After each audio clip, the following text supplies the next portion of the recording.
Sería mucho más fácil otro tipo de herramientas, ¿no? Buscar de armar buenos equipos, capacitarlos para recaudar mejor y no siempre recurrir al bolsillo de los contribuyentes. Lucas, ¿cómo te va?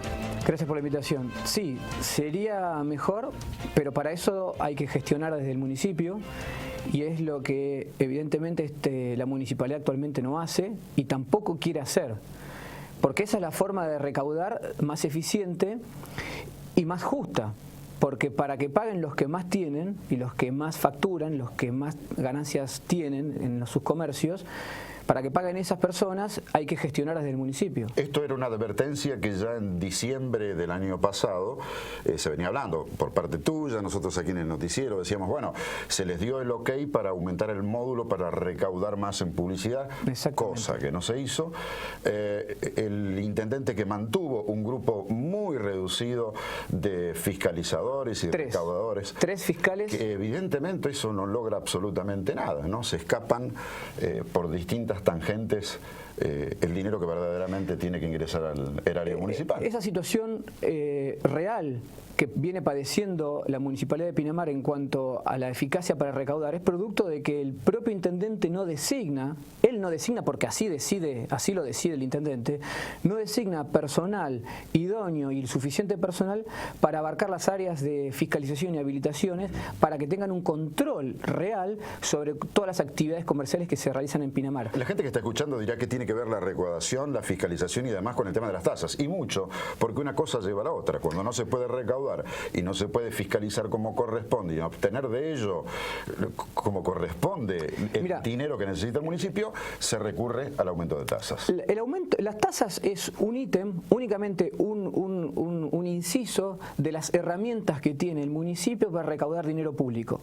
El presupuesto, que es lo que el Estado presupone que va a recaudar durante un año, presupone que va a recaudar. Recauda de muchísimas formas, desde los derechos de publicidad y propaganda, derechos de construcción, habilitaciones, ocupación de espacios públicos, tasas de higiene y salud, bueno, etcétera. ¿Qué hace el municipio que no gestiona? Cualquier municipio que no gestiona. Y yo hice esta metáfora en el Consejo Deliberante mismo. Es como si agarrara una pecera y pasara la red dentro de la pecera. Los peces que están en la pecera es la tasa de alumbrado, barrido y limpieza, donde no hay que gestionar nada.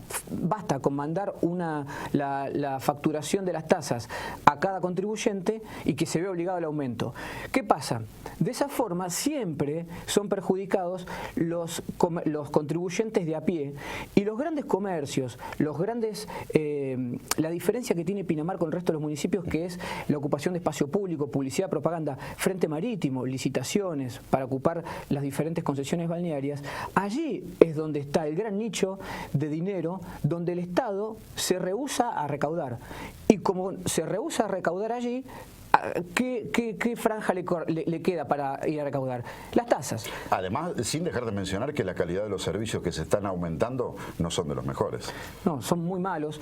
Y esto va generando que cada vez estamos en un ciclo vicioso donde cada vez aumentan más las tasas, entonces el contribuyente cada vez paga menos y como se paga menos, se recauda menos, entonces cada vez suben más las tasas y entramos en ese ciclo vicioso del cual no salimos.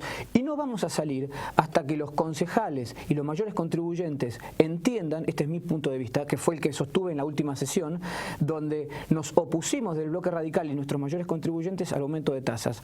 ¿Y por qué nos opusimos? Porque esto que te estoy contando es un hecho que el Ejecutivo no puede negar, que tiene una pésima recaudación y que la presión tributaria únicamente cae sobre el contribuyente que paga la tasa de alumbrado, barrido y limpieza, pero los grandes nichos de recaudación pública no se recauda allí. De hecho, de publicidad y propaganda se recaudó efectivamente la mitad de lo que se liquidó. Se liquidaron 14 millones y solo se recaudaron 7. Derechos de ocupación de espacio público, los derechos de construcción,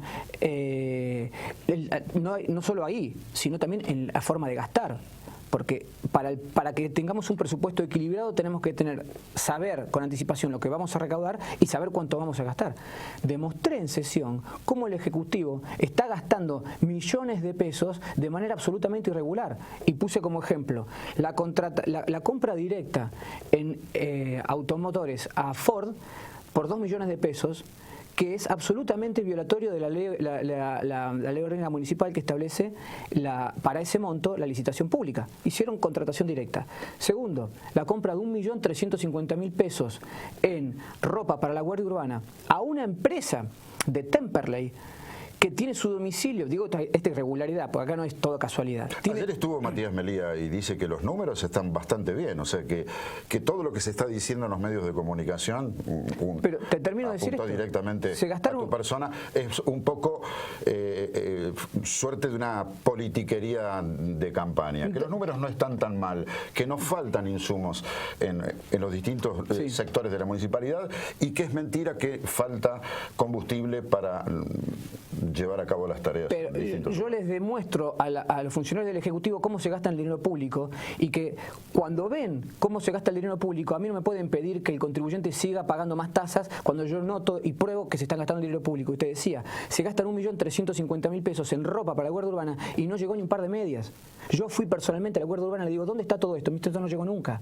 Pero entonces, ¿quién pagó esto? Ah, fíjate, lo paga Contabilidad, lo gestionó Sarov en su momento, estaba Otegui allí. Otegui firma que recibió eso y nunca recibieron nada. Entonces, no estamos hablando de 50 pesos, que si fueran 50 pesos igual sería un delito, porque pagaron por algo que no vino. Estamos hablando de 1.350.000. En el medio nadie controla. Nadie controla y el responsable es el intendente. Entonces, si tenemos un intendente que permite, porque él lo está permitiendo, que la plata de la recaudación pública se gaste como te estoy diciendo, y otro ítem también muy grave que tiene que ver con esta forma de gastar el dinero público. Se le pagó en julio por redeterminación de precio a la concesionaria Covelia 1.700.000 pesos por una deuda retroactiva del año 2011 sobre la base de una interpretación del pliego que hace en su momento Altieri para reliquidar deuda a Covelia. Lo cierto es que Covelia no cumple el pliego como se establece realmente en el pliego. De hecho, en el 2012, quienes levantaban la basura en Pinamar eran los corralones norte y sur de los municipales. Entonces, Covelia, que está para renegociar el convenio, si no es para rescindirlo, y pagarle mucho menos porque la prestación es menor, le dan un premio y le dan 1.700.000 pesos en efectivo. Retroactivo. Entonces, en ese contexto, si yo te digo, yo te describo esta situación que está probada, es real, lo que yo te digo nadie lo puede desmentir, porque es real. Yo te digo, ¿hablamos de un municipio pobre o rico? Me parece un municipio rico, porque gasta así, independientemente de lo que recauda, gasta como un rico. No, resulta que está pobre. Ahora, ¿es posible que a partir de enero tengamos superávit en Pinamar? Ayer lo manifestó Matías Melía.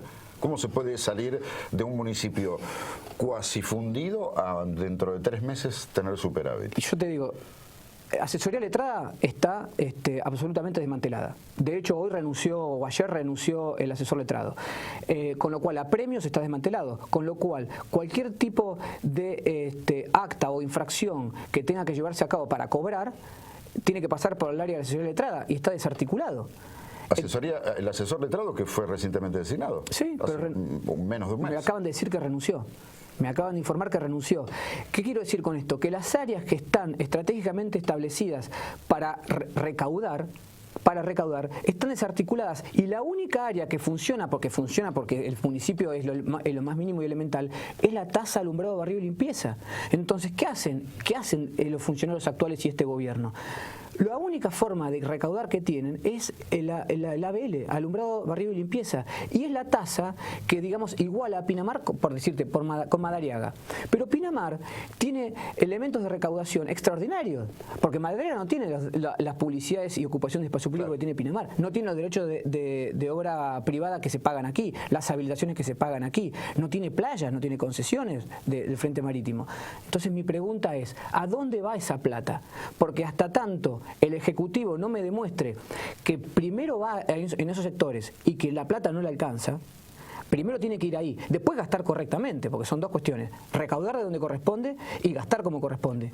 Ninguna de las dos cosas las hace. Pero en estos últimos días, cuando participaste de la reunión de mayores contribuyentes, ¿el único que se negó fuiste vos? Sí, el bloque radical fue el único bloque que votó contra el aumento sobre la base de esto que te estoy diciendo, y la concejal Liliana Morcelli, que también votó en contra. Todos los restantes concejales de todos todos los restantes bloques y sus mayores contribuyentes votaron el aumento de tasas, aún sabiendo esto que estoy diciendo, aún sabiendo que se está gastando casi de una manera que es un despilfarro absoluto, porque estoy diciendo cómo están gastando, estoy diciendo lo mal que están recaudando y lo que podrían recaudar y ellos eligen no recaudar. Y déjame que te hago un punto aquí. Cuando se aumenta el módulo el año pasado para que Elizalde pudiera cobrarle derecho de publicidad y propaganda con un módulo más alto, Elizalde eligió voluntariamente no aplicarles el aumento y cobrarles con el módulo viejo. ¿En perjuicio de quién? En perjuicio de los fondos públicos que recauda el municipio. Y de todos los pinamarenses. Y de todos los pinamarenses. Y cuando yo le dije a Figueredo, personalmente en el Consejo Deliberante, ustedes fijaron un decreto por el cual, establecieron un decreto por el cual fijaron que las empresas de publicidad tenían que pagar el mínimo de canon por concepto de ocupación de espacio público y publicidad, cuando podían fijar el máximo. Yo le digo, ¿a quién está representando usted? Porque parece que fueses el presidente de una empresa de publicidad y no un funcionario público. Y me dijo, sucede que las empresas de publicidad se quejan porque tienen que pagar mucho. Entonces, cuando ellos eligen voluntariamente que las empresas paguen poco, no pueden venir a decirme 8 meses después que los contribuyentes tienen que aumentar la tasa porque ellos no tienen plata. No tienen plata porque ellos eligen no tener plata. A las empresas y a las empresas de publicidad que vienen en verano, sí, digamos, la excepción. Pero la gente que vive todo el año aquí... Y bueno, trabajan para que venga Elizalde y que explique. Lo extraño es que durante la campaña de las PASO, de las primarias, muchos de los candidatos, por no decir la gran mayoría, justamente estaban en contra del aumento de tasas. Y ahora votaron a favor. Bueno, ayer en un rumoreo a través de las redes sociales decían que te opusiste porque sos uno de los pocos candidatos con peso dentro del Consejo que no se responde muy sencillo. Y lo dije en sesión. Lo que yo voté era exactamente lo que iba a hacer si yo fuese un candidato actual para octubre. Y aún si fuese gobierno, haría exactamente lo mismo. Lo último que uno tiene que hacer es ir al bolsillo del contribuyente de a pie para aumentar la tasa. Lo primero que hay que hacer es, primero, hacer un ajuste en el gasto. Ajuste en el gasto significa dejar de designar en planta política. Tenemos una planta política de 70 funcionarios. Absoluta. Puede funcionar con 25. De hecho, De Vito tenía menos de 30. Este tiene 70. Entonces, con ese contexto de 70 empleados de la planta política, con un sueldo de un intendente que gana más de 200.000 pesos a esa pregunta iba a ir. ¿Tendrán ustedes los datos concretos y oficiales de cuánto gana el intendente? Tiene 10 sueldos más gastos. No, perdón. Tiene más de 10 sueldos porque ya son 14 concejales. Entonces, tiene más de 10 sueldos más los gastos de representación que son el doble del sueldo. En un contexto, esto es una cuestión... Casi $250.000 de pesos. Exactamente. Pero hay una cuestión ética, moral de un cargo público. Yo no voy a caer en la simplicidad de agarrar una calculadora para decir a cuánto afecta del presupuesto total el sueldo del intendente. Es una cuestión de ejemplaridad. Un intendente no puede decir, tengo el hospital cerrado porque no tengo fondos, mientras se lleva 250.000 pesos al bolsillo. Es una inmoralidad.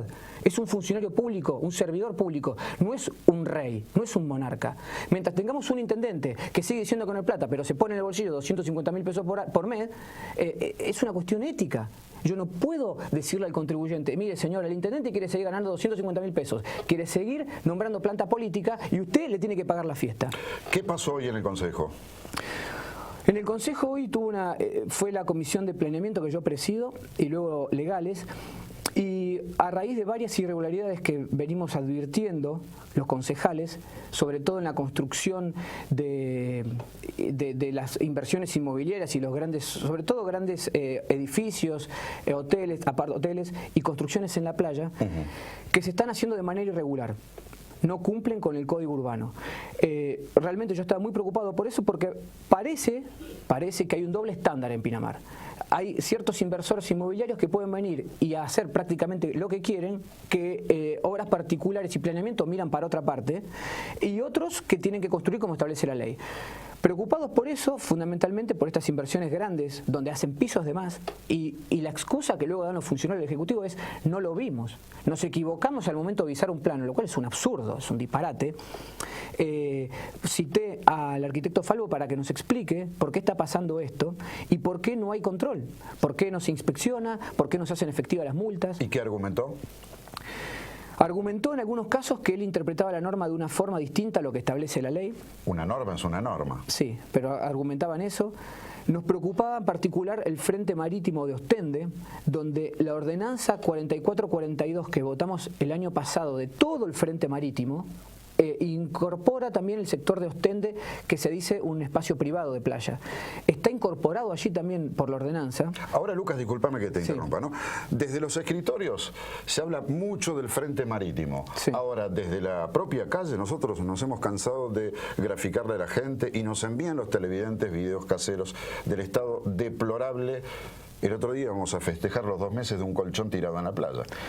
No hay control. O sea, ¿cómo podemos hablar desde un escritorio del Frente Marítimo y del delirio que va a llegar a ser, cuando en realidad tenemos una mugre increíble y este fin de semana es largo? Bueno, tiene que ver con esta falta del Estado, que una cosa es una cuestión estética que es grave, también es una cuestión muy importante y que habla también de salud pública, porque si hay un colchón tirado en la playa es prácticamente un abandono, como si fuese un plan basural. Se arranca desde los cimientos, justamente, ¿no? Desde un lugar que esté limpio en principio. Digamos una cosa, eso realmente es preocupante que haya estado abandono, pero también es muy preocupante y creo que peor cuando no se cumple la ley y esa inobservancia de la ley significa una ventaja económica de millones y millones de pesos a determinados inversionistas, porque ahí siempre está el tufillo del cohecho, de la corrupción, que es lo que yo veo que está pasando. Cabo Blanco, vamos a hablar de un balneario. Cabo Blanco construyó y se apoderó del espacio público de manera ilegal. Ahí lo tienen. Nadie dice nada, pero el que tiene que... Nosotros pedimos un informe del Consejo Deliberante. Ahora yo digo, los funcionarios del Departamento Ejecutivo no lo ven. Cuando se construyen 2 o 3 pisos de más en Pinamar, no lo ven. Cuando empiezan a construir balnearios sobre el Frente Marítimo de 1000 metros cuadrados, cuando la superficie máxima es de 325, no lo ven. Por eso hoy cité a Falvo explicó una justificación, reconoció que realmente es irregular. Ahora bien, tienen que aplicar las sanciones y ordenar que se cumplen las ordenanzas vigentes. Porque si no, si queda esto a criterio de los funcionarios de turno, Pinamar, lo que es y lo que fue, realmente se desdibuja totalmente, porque ya no es la ciudad jardín que fue en su momento, por la cual Pinamar creció tanto. Imaginamos que dentro de unos pocos meses, antes de que arranque la temporada, lo citarán nuevamente a ver cómo siguió esto. Por supuesto que sí, y yo les dije, voy a hacer un informe particular que voy a presentar al Ejecutivo respecto a todas las construcciones ilegales para que vayan y apliquen las sanciones que tienen que aplicar. Trabajo que tiene que hacer el Ejecutivo, por otro lado. Porque, ¿qué pasa? Si yo como concejal tengo que estar todos los días detrás de los funcionarios para denunciar lo que no cumplen, es muy difícil gobernar de esta forma. Claro. Lucas, ¿a quién vas a votar al 25? Por supuesto que a nuestra lista, apoyando a nuestros concejales. Perfecto. Gracias por venir. Gracias a vos. Muchísimas gracias. Una pausa y ya seguimos con mucho más camino a las 2 de la tarde.